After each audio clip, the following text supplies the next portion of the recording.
أعوذ بالله من الشيطان الرجيم. بسم الله الرحمن الرحيم. اللهم صل وسلم على سيدنا محمد في الأولين، وصل وسلم على سيدنا محمد في الآخرين، وصل وسلم على سيدنا محمد في الملأ الأعلى إلى يوم الدين.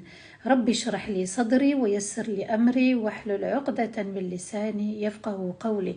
ربنا لا تؤاخذنا إن نسينا واخطأنا، ربنا ولا تحمل علينا إصرا كما حملته على الذين من قبلنا، ربنا ولا تحملنا ما لا طاقة لنا به، واعف عنا واغفر لنا وارحمنا، أنت مولانا فانصرنا على القوم الكافرين، أنت مولانا فانصرنا على القوم الكافرين، أنت مولانا فانصرنا على القوم الكافرين. آمين اللهم آمين يا رب العالمين. À tous et à toutes, assalamu alaikum wa rahmatullahi ta'ala wa barakatuh et bienvenue dans ce nouveau moment avec la préparation de Ramadan, avec deux nouvelles histoires. L'histoire de deux compagnons qui ont connu Rasulullah sallallahu alayhi wa sallam, qui ont vécu à l'époque de Rasulullah sallallahu alayhi wa sallam. Et nous allons voir une première histoire avec un compagnon, subhanallah, et son bâton. Quelle est l'histoire de ce compagnon? Pourquoi ce titre, le compagnon et son bâton? Eh bien, ça va être, Inch'Allah, une histoire assez particulière, vous allez voir, subhanallah, je ne dis pas encore son nom. Mais après la bataille d'Uhud, la grande bataille d'Uhud, eh bien, les ennemis de l'islam ont voulu quand même se déplacer et prendre les biens des musulmans à Médine. Vous voyez, subhanallah, si on peut prendre ce qui appartient aux musulmans, pourquoi on ne le ferait pas? Et c'est toujours d'actualité d'ailleurs. Donc, ils vont vouloir prendre les biens des musulmans et ils vont même commencer à planifier une stratégie pour attaquer Rasulullah sallallahu alayhi wa sallam et surtout le tuer et prendre les biens. Donc, il y avait une opération pour tuer Rasulullah sallallahu alayhi wa sallam en entrant à Médine. Donc là, à ce moment-là, Rasulullah sallallahu alayhi wa sallam vivait à Médine, il était installé à Médine. Rasulullah sallallahu alayhi wa sallam, qui a appris donc cette nouvelle, est resté vigilant. Il a même demandé aux compagnons d'être à l'afflux des informations pour pouvoir mieux gérer cette attaque et faire en sorte que celui qui voulait le tuer et qui s'appelait en fait Khalid ibn Sufyan al-Hudhali, il voulait l'en empêcher. Alors, il va demander aux compagnons donc de lui ramener des informations pour en savoir plus au sujet de cette opération. Et il apprend, subhanallah, que cet homme qui s'appelait Khalid ibn Sufyan al-Hudhali, il a réuni 1000 hommes. Il a réuni 1000 hommes qu'il a préparés pour cette attaque. Et Khalid a dit à ces hommes, je veux tuer Muhammad et faire en sorte qu'il ne soit plus un poids pour les Arabes. Les Arabes, c'est-à-dire de Mecca. Vous voyez? Donc, l'islam dérange, Rasulullah sallallahu alayhi wa sallam dérange, sa communauté dérange, le fait qu'ils aient des biens aussi, ça dérange. Alors, on va être au mois de Muharram, la 4e année de l'Hégire, et puis, avec cette opération que cet homme qui s'appelait Khalid avait mis en place, Rasulullah sallallahu alayhi wa sallam va demander à ses compagnons, qui veut tuer Khalid ibn Sufyan al-Hudhali? Qui veut le tuer? Les compagnons se taisent tous.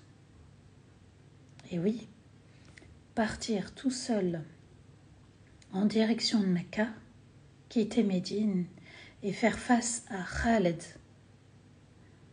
et son armée de 1000 hommes. Souvenez-vous l'histoire de David et Goliath, le futur prophète roi Daoud, Sayyidina Daoud alayhi salam, David et Goliath. Oui, subhanallah, Sayyidina Daoud a combattu Goliath. Et là, c'était un petit peu la même chose. Un homme face à 1000 hommes.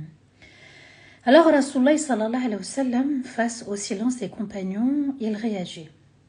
Et il dit, qui veut y aller? Et je lui garantis le paradis. Ah là, ça change un petit peu. Qui va se lever? Qui va se proposer? Abdullah ibn Unais. Abdullah ibn Unais. Et il va dire, moi, ya Rasulullah sallallahu alayhi wa sallam, moi je veux y aller. On a parlé du paradis. Moi je veux y aller. Alors, décris-le-moi.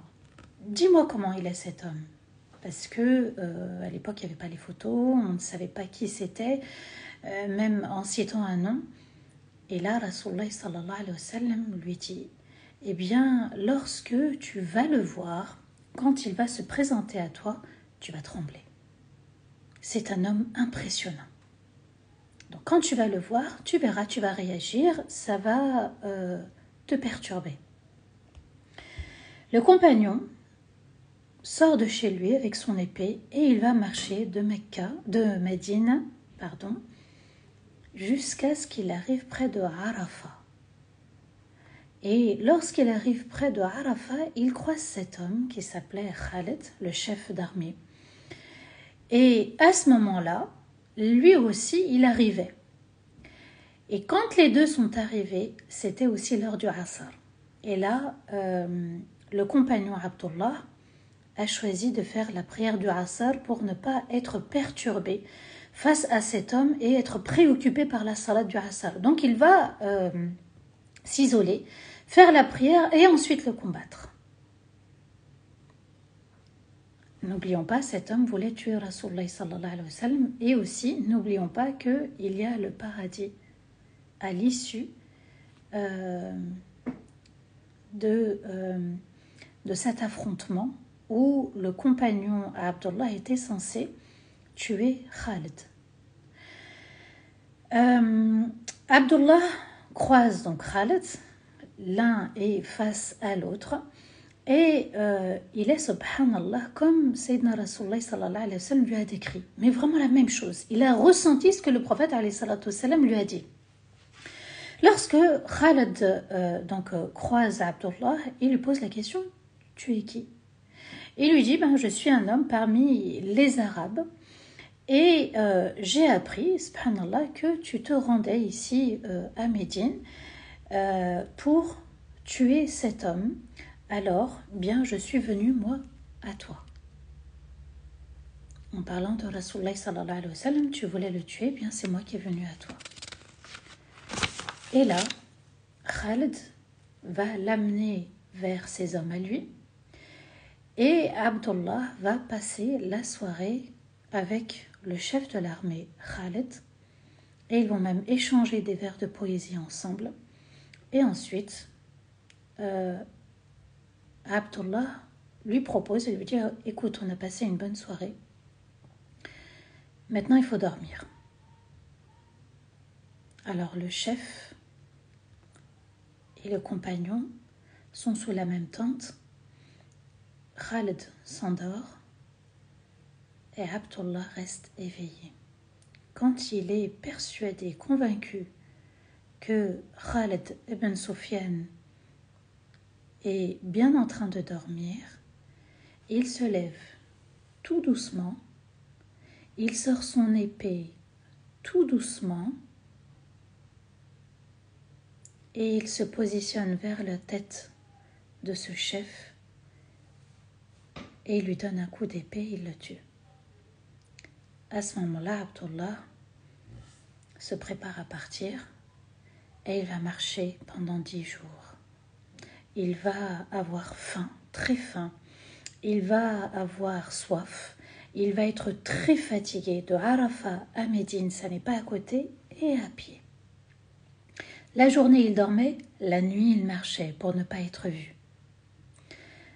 Et il va arriver avec un visage recouvert, puisque par la fatigue, la noirceur, et il ne s'est pas lavé depuis plusieurs jours, la transpiration, et il arrive à Médine. Et lorsque Rasulullah sallallahu alayhi wa sallam le voit et il lui dit Aflaha wajhuk, quel beau visage. Et Abdullah lui répond ça y est, ya Rasulallah, je l'ai tué. Et Rasulullah sallallahu alayhi wa sallam lui dit Sadaqt, tu as dit vrai. Rasulullah sallallahu alayhi wa sallam va lui donner son bâton. Son bâton, subhanallah. Rasulullah sallallahu alayhi wa sallam lui donne son bâton à lui. Et Abdullah ne comprend pas. Il lui dit, mais pourquoi tu m'as donné ce bâton? Rasulullah sallallahu alayhi wa sallam lui dit, ce bâton sera une preuve entre toi et moi le jour du jugement. Une preuve. Tu as accepté la mission, tu l'as tué et tu es revenu, subhanallah, pour te récompenser. Voici mon bâton à moi.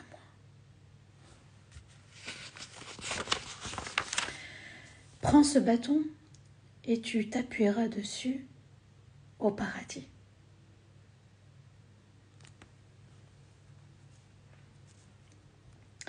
Il a quand même évité à Rasulullah sallallahu alayhi wa sallam d'être tué. Il a voulu le récompenser, il a voulu être reconnaissant, il lui a donné son propre bâton à lui. Et Abdullah prend le bâton et subhanallah, ce bâton-là ne va pas le quitter. Il ne va pas le quitter en dormant, il ne va pas le quitter en priant. Où il a le bâton de Rasulullah sallallahu alayhi wa sallam avec lui. Et au moment où il allait bientôt mourir, eh bien, Abdullah demande aux compagnons de l'enterrer avec. Et subhanallah, lorsqu'il décède, eh bien, ils vont mettre le bâton entre sa peau et le kfen.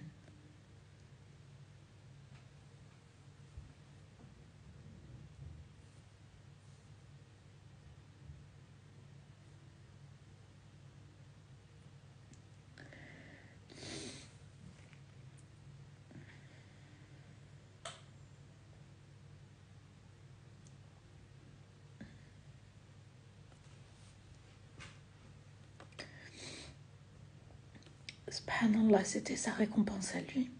Peut-être que sa tombe elle a été encore plus illuminée. Et subhanallah, d'avoir eu le bâton de Rasulullah sallallahu alayhi wa sallam, eh bien, c'était un signe d'amour, de reconnaissance, mais de l'avoir. Est-ce qu'il y avait des vertus, est-ce qu'il y avait quelque chose? Mais il avait le bâton de Rasulullah sallallahu alayhi wa sallam. Il s'est proposé, il a pris un grand risque d'être lui-même tué. Mais il a gagné le paradis. Et il va être enterré, subhanallah, avec. Et le jour du jugement, il aura son bâton. Le bâton de Rasulullah sallallahu alayhi wa sallam. Alors, ce n'est pas qu'un simple bâton. Ce n'est pas un simple bâton, c'est le bâton de Rasulullah sallallahu alayhi wa sallam. Peut-être, subhanallah, en l'ayant avec lui, peut-être c'était une protection, peut-être c'était une armure. Mais il a gagné le paradis avec. Allah azza wa jal l'a honoré, comme il a fait honneur à Rasulullah sallallahu alayhi wa sallam. Comme il a fait honneur à Rasulullah sallallahu alayhi wa sallam. Donc, qu'est-ce qu'on comprend à travers cette histoire? La dévotion. Être dévoué à Allah et à son prophète. Être dévoué entièrement à Allah et à Rasulullah sallallahu alayhi wa sallam. Aimer avec son cœur, agir avec son cœur, faire les choses pour Allah. Et puis, c'est ça, aimer vraiment Rasulullah sallallahu alayhi wa sallam. C'était un jeune, comme l'histoire de Sayyidina Isa alayhi salam et les apôtres. Qui veut prendre ma place? Parce que les Bani Israël voulaient tuer Sayyidina Isa. Et subhanallah, là aussi, c'était un homme jeune. Pourtant, quand on est jeune, qu'est-ce qu'on sait? Non, mais j'ai envie de construire, j'ai des projets, j'ai ma vie, j'ai envie de profiter de la vie. Il a profité de l'éternité. Voilà, c'est un compagnon qui s'est dévoué pour Allah et son prophète alayhi salatu wassalam. Et il ne savait pas qu'il allait recevoir le bâton de Rasulullah sallallahu alayhi wa sallam. Mais voilà, il lui a fait honneur, il l'a remercié. Donc vous voyez cette reconnaissance, même s'il était Rasulullah sallallahu alayhi wa sallam, il a été reconnaissant, il l'a remercié. Eh bien, subhanallah, nous aussi, il y a l'appel du paradis tous les jours. Tous les jours, subhanallah, de Ramadan, les portes du paradis vont s'ouvrir. Tous les jours, tous les jours, tous les jours. Tous les jours, nous devons demander à Allah de nous protéger contre le feu de l'enfer et de nous accorder le paradis et le paradis du paradis, al-Firdaus. Et tous les jours, on va invoquer, tous les jours, on va demander, tous les jours, on va espérer, tous les jours, on va se sacrifier, on va jeûner pour Allah et on aura le paradis et on aura l'intercession de Rasulullah sallallahu alayhi wa sallam. On va maintenant méditer l'histoire d'un deuxième compagnon. Abu Dahdah, radiyallahu anhu. Après l'histoire de Abdullah,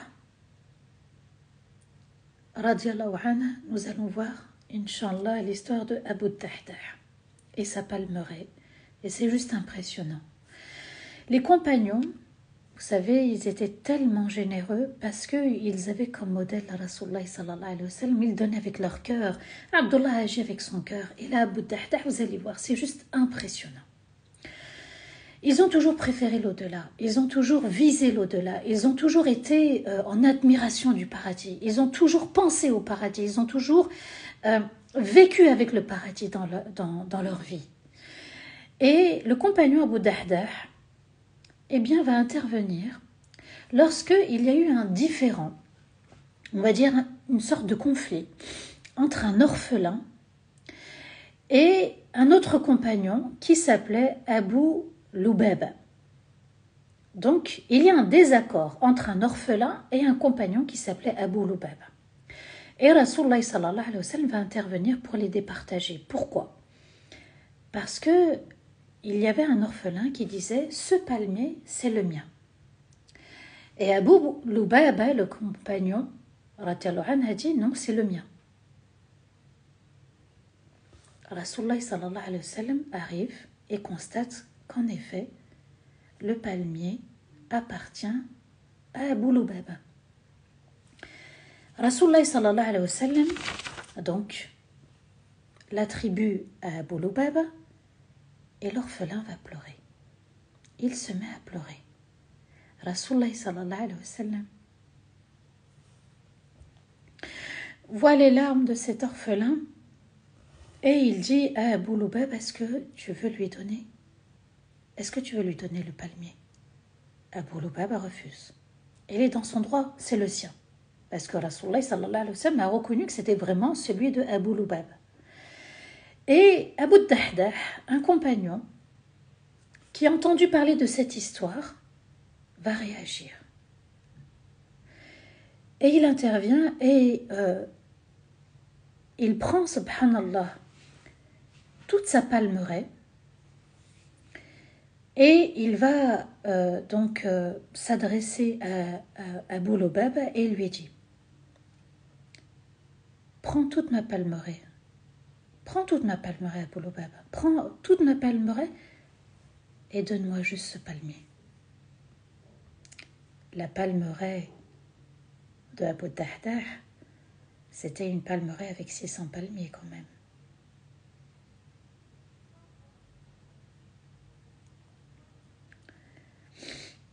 Et l'homme accepte. Tiens, prends. Donc il arrive avec sa palmeraie, il y va avec l'intention, subhanallah, de donner sa palmeraie. Il lui dit, prends ma palmeraie, mais juste donne-moi ce palmier. Pourquoi Abu Dahdah a dit ça? Parce que lorsque Rasulullah sallallahu alayhi wa sallam a proposé à Abu Lubaba de lui donner le palmier, à cet orphelin, et lui donne lui le palmier et tu auras un palmier au paradis.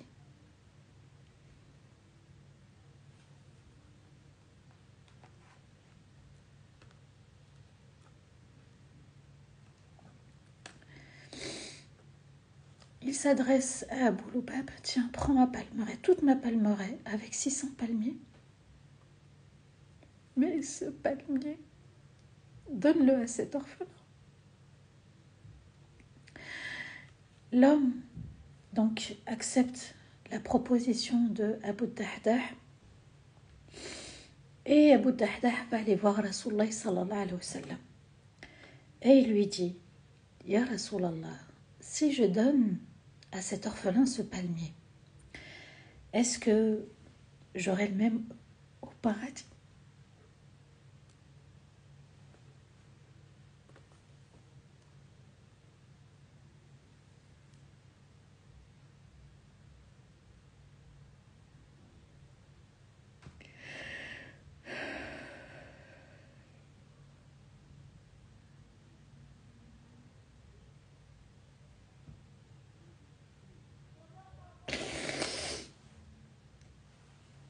Rasulullah sallallahu alayhi wa sallam lui dit oui. Et Abu Dahdah lui dit: alors j'ai cédé toute ma palmeraie. J'ai cédé toute ma palmeraie et je veux que tu donnes ce palmier à cet orphelin. Rasulullah sallallahu alayhi wa sallam va répéter 3 fois: combien de palmiers attendent Abu Dahdah au paradis? Combien de palmiers attendent Abu Dahdah au paradis? Combien de palmiers attendent Abu Dahdah au paradis? Et avec des branches très lourdes, Abu Dahdah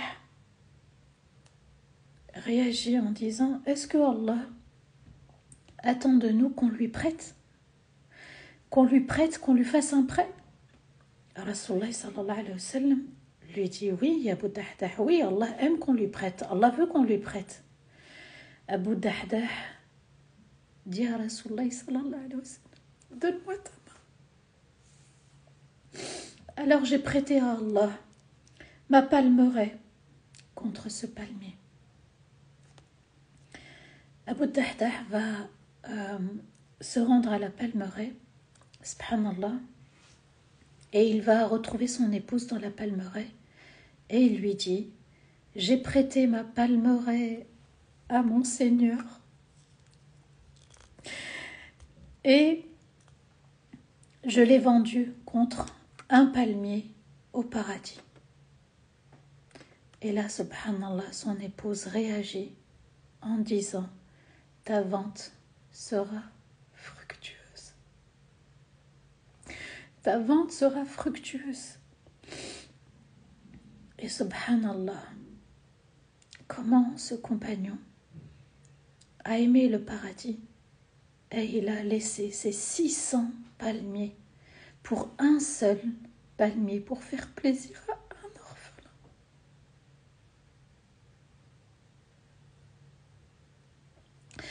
Voilà l'esprit des compagnons. Voilà le cœur des compagnons. Voilà la pureté de l'âme des compagnons. Voilà la sadaqa des compagnons. Subhanallah. Il est parti dans un esprit de prêter à Allah. Et Allah Azza wa Jal nous dit dans Surat Al-Hadid, le verset 11: من ذا الذي يقرض الله قرضا حسنا فيضاعفه له وله أجر كريم. Qui veut faire un prêt à Allah? Un prêt sincère. Et alors Allah lui multipliera et il lui accordera une récompense généreuse et noble. Allah pose la question dans le Coran: qui veut faire un prêt à Allah? Regardez, subhanallah, Abu Dahdah, un compagnon qui refuse de céder un palmier et un autre compagnon qui donne 600 palmiers pour Allah. Je fais sadaqa de mes 600 palmiers pour sécher les larmes d'un orphelin.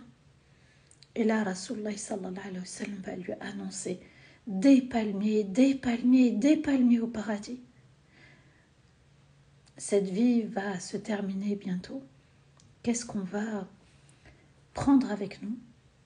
Nos sadaqat, nos invocations, nos prières, mais nos bonnes actions sincères surtout. Et à la bataille d'Uhud, subhanallah, à la bataille d'Uhud, Abu Dahdah va tomber martyr. C'est Rasulullah sallallahu alayhi wa sallam qui va prier pour lui. Et subhanallah, dans sa janaza,